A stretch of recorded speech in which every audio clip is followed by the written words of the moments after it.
Naalala niyo po ba ang ating pong fermented na bawang na na-vlog ko na po noon? Ito na po yung itsura niyan. Ayan. Brown na po, no? Sobrang fermented na po kasi more than 6 months na po ito eh. At alam niyo ba, napaka-crunchy pa din po.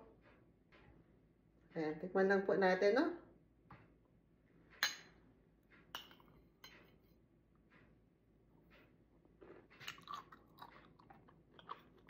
Hindi po ba ang crunchy-crunchy?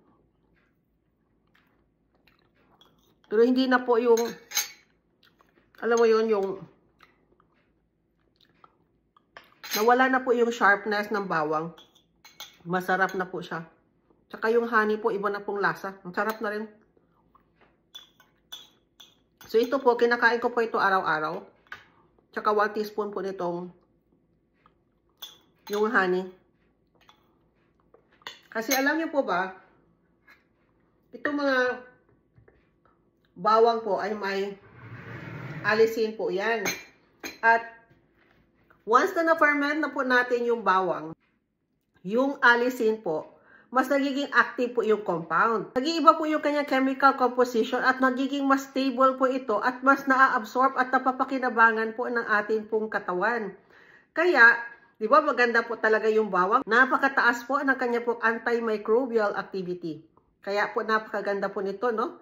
Para panlaban po sa kahit anong infection sa ating pong katawan.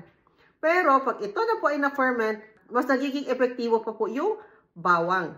Kaya kung tayo po ay may mga malalalang sakit, katulad na lang halimbawa ng cancer, mga sakit sa puso, i-ferment po natin yung ating pong bawang.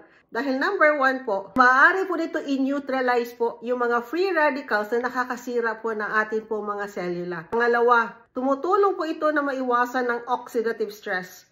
Kung hindi na po talaga kaya po ng ating katawan dahil po sa lala na po ng ating sakit, hindi na po kaya ng ating immune system, ito po, kumain po kayo ng fermented bawang araw-araw. At tumutulong din po ito na tanggalin yung mga bara-bara po natin sa puso. Pinapaganda po yung daloy po ng ating pong dugo. At tinutunaw po din niya yung mga masasamang taba dyan po sa ating pong katawan. At para po sa procedure kung paano po gumawa ng fermented bawang, ilalagay ko po dyan sa comment section.